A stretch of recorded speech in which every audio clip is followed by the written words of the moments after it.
ne viens pas sur les cendres du passé pour raviver les morsures du feu ou pour soulever les poussières indésirables.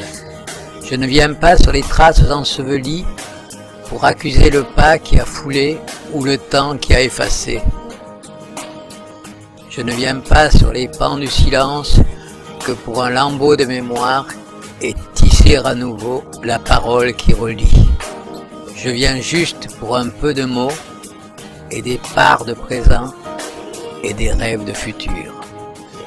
Jean-Luc Rahimana. 1947. En France, Vincent Auriol est président de la République. Paul Ramadier, de la SFIO, est président du Conseil, et Marius Moutet, lui aussi de la SFIO, ministre de l'Outre-mer. Madagascar est une colonie française. Elle est administrée par un haut commissaire nommé par le gouvernement. Le MDRM, Mouvement démocratique pour la rénovation malgache, pensait acquérir l'indépendance par la voie légale et pacifique. Mais à partir de 1946, des manifestations populaires, souvent très violentes, se multiplièrent dans différentes villes de l'île contre l'arbitraire colonial. Le 19 mai, arrivait à Tananarive le nouveau haut-commissaire, le socialiste De Copé. Il était déjà en fonction avant 1940. L'envoi de ce gouverneur d'avant-guerre cristallisa le mécontentement envers la métropole coloniale. Depuis la mi-46, l'administration coloniale règne par la force et les prisons de Madagascar sont corrompues. Les méthodes policières utilisées sans mesure. Dans la nuit du 29 au 30 mars 1947, réplique grandiose aux provocations coloniales et d'une ampleur insoupçonnable, une immense flambée de révolte et de colère embrasait toute la partie est de l'île, affolant la poignée d'Européens imbus de leur supériorité et installés dans leur domination. Le 30, les insurgés étaient maîtres d'un sixième de l'île. Ils déployaient partout l'ancien drapeau blanc et rouge en appelant à la fraternité malgache. Durant toute cette période, le MDRM n'avait cessé d'inviter les Malgaches à l'ordre et au travail. Début avril 1947, 3000 membres de ce parti étaient incarcérés, interrogés, torturés, dont les deux députés Ravo Anangangi et Rabenananchara. Razeta se trouvait alors à Paris lors de l'insurrection. Dans la métropole, les dirigeants du monde ouvrier et le PCF ne manifestent visiblement aucune sympathie vis-à-vis des insurgés, mais prononcent au contraire une condamnation sans appel. Dans les districts en état de siège, le sort des populations civiles peut devenir dramatique. Le chef de district d'Abandon Razaka est procédé à des arrestations massives. Le 5 mai avant l'aube, 176 otages sont transférés à la gare et enfermés dans 3 wagons plombés, affectés d'ordinaire au transport des bestiaux. Vers minuit, les militaires de garde reçoivent l'ordre de faire feu sur le train. Les 71 rescapés de cette tuerie sont transférés à la prison. Ils en sont à extirper définitivement le jeudi 8 mai dans l'après-midi pour être conduits devant le peloton d'exécution. C'est l'affaire du train de Moramanga. En août, des renforts importants arrivent dans l'île. La Légion étrangère, les Nord-Africains et les tirailleurs sénégalais principalement. Suivi ce qui deviendra le scénario classique des campagnes coloniales de la 4e République, quadrillage du territoire par les paras, ratissage, terreur sur les populations, exécution sommaire. Les forces de répression fusillent, pillent, incendient les villages. L'insurrection sera réprimée en octobre 1948. La cour criminelle de Tananarive condamne les principaux dirigeants du NDRM et les chefs militaires de l'insurrection. Ravoa, Angui et Razeta sont condamnés à mort. Jacques, Rabé Manjara, après torture, est condamné aux travaux forcés à perpétuité.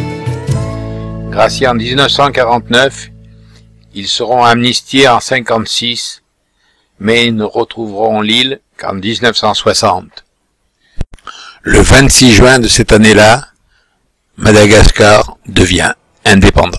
Le gouvernement, en conséquence, et à compter de la date de la présente déclaration, la République malgache accède à l'indépendance. Les témoignages qui suivent sont extraits de Portrait d'insurgé, Madagascar 1947, un livre de Pierre Romaine et Jean-Luc Raharimanana, aux éditions Vendailleur. Se raconte souvent cet exemple. Un homme, un jour entrant dans ma maison, on dira de lui qu'il était blanc de peau. Il avait traversé l'océan. Il avait bravé les tempêtes. Il était venu là, étranger, portant fusil et d'autres armes inimaginables. Il massacra mon père, massacra ma mère, quelques-uns de mes frères, quelques-unes de mes sœurs.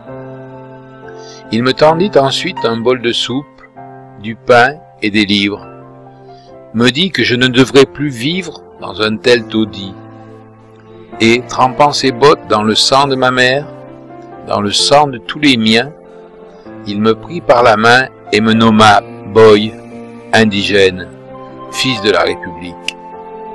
En retour, je devais le remercier et l'appeler aspect positif.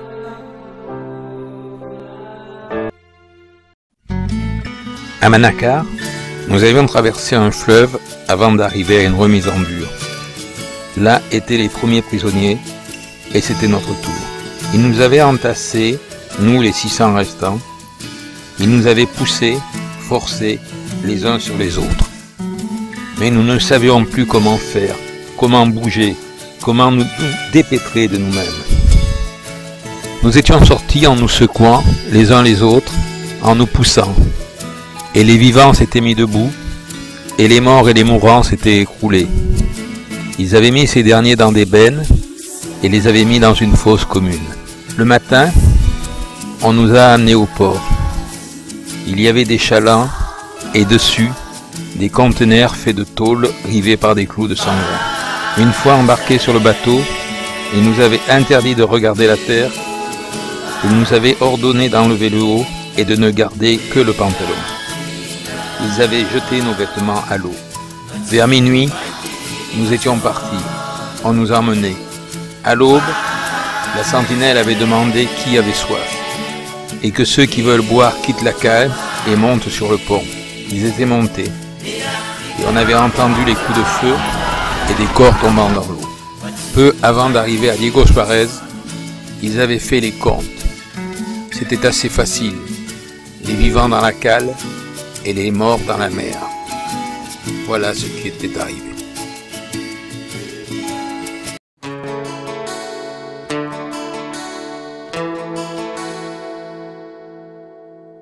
Moramanga, mai 47. Pendant plusieurs jours, une centaine de rebelles sont enfermés, vivants, dans des wagons sans eau ni vivres sous le soleil. Quel corps resta-t-il à ces vivants avant que l'ordre ne fût donné de tirer sur les wagons aux fusils mitrailleurs? 47, tiens, ça fait partie de notre histoire. Il faut toujours mettre en avant le courage de ces gens qui ont osé se soulever. Ils n'avaient rien que leurs 10 doigts. La France doit assumer, je le dirais d'une manière très libre, ce passé colonial. C'est une manière de conforter la France.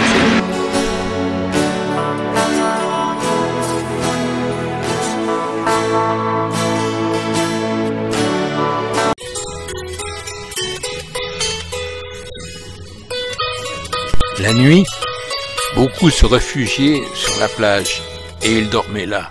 Un jour, les Français ont emmené les gens en dehors de la ville, près du trésor. Ils les ont alignés là et tués à la mitrailleuse. Ensuite, les corps sont traînés et jetés dans la fosse. Là, cette fosse qu'ils ont fait construire, tout en longueur. si longue. Quelques jours plus tard, un avion a amené un certain Rabetsina, un chef rebelle. Les Sénégalais, ils l'ont mis contre un palmier et ils ont tiré. Mais il ne mourait pas. Alors un lieutenant s'est approché et il lui a tiré dans la bouche. Ils ont laissé pourrir le corps contre le palmier, puis ils l'ont brûlé. Mais le palmier n'a aucune trace de fumée. Si c'est un enfant comme toi qui raconte, on ne le croira pas. Et pourquoi un vieux comme moi perdrait-il le reste de sa vie à mentir?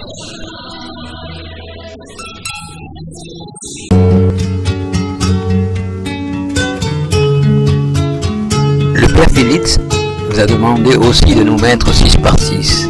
Et là-bas, en bas, il y avait un officier. On croyait qu'il allait nous parler. Mais brusquement, c'était ce bruit infernal, la mitrailleuse. C'était les Malgaches, alignés 6 par 6 qui tombaient. Ceux qui ne sont pas morts ont traîné, rampé. Il a fallu 12 camions pour amener tous ces corps vers la fosse commune. Ils ont laissé les vivants ramper comme des animaux.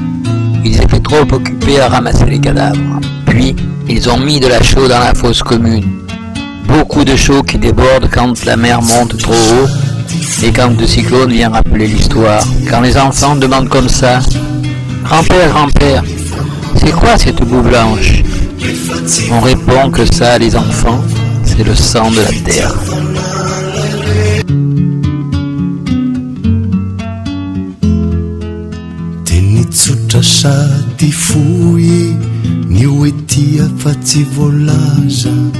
Teny kely fa mampahory rehefa tsy voaloky ny vava ny fitiavana lay reny mbola afako ioka hafa to tsy akiteniteny nefa enoko mitafa tena marino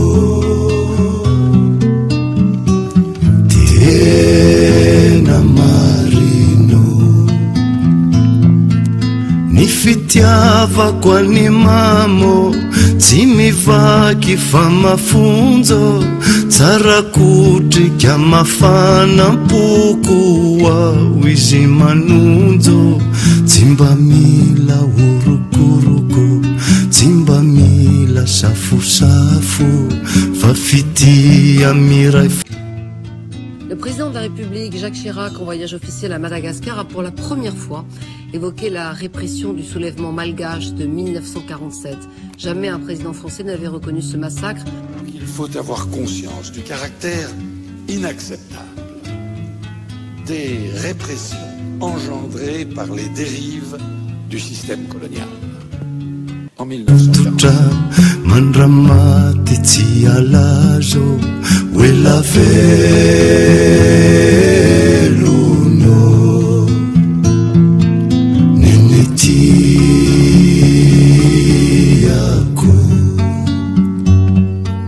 Ny fitiavako any mamo tsy mivaky fa mafonjo tsara kotrika mafanam-poko ao izy manonjo tsy mba mila orokoroko tsy mba mila safosafo fa fitia miray fototra mandramaty tsy alazo hoe la velono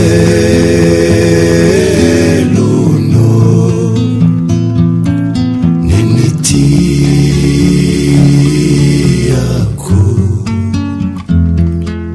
teny tsotra sady fohy ny hoe tia fa tsy voalaza teny kely fa mampahory rehefa tsy voaloky ny vava ny fitiavana lay reny mbola afako ioka hafa to tsy akiteniteny nefa enoko mitafa tena marino